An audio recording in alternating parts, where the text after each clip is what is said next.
I hear the two Casablanca Panama 2 fans running on low speed, and they'd be showing them on medium low, then this one on medium, then both on high. I'll also be showing spin down.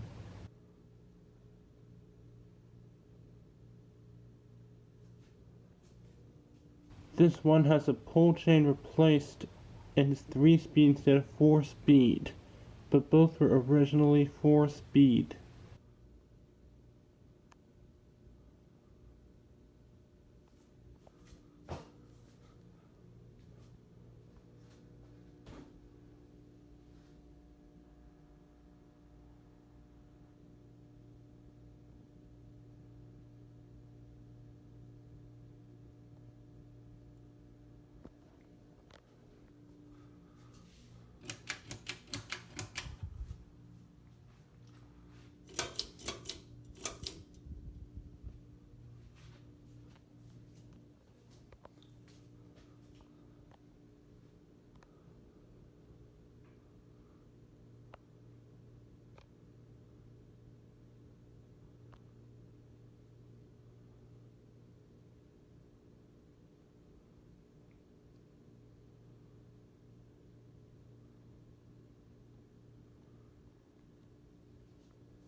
This one makes some clicking noise,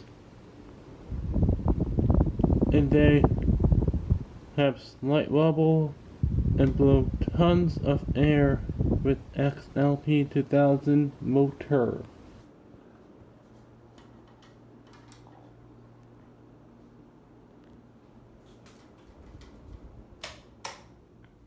Anyways, thanks for watching, and please remember to comment, rate, and subscribe.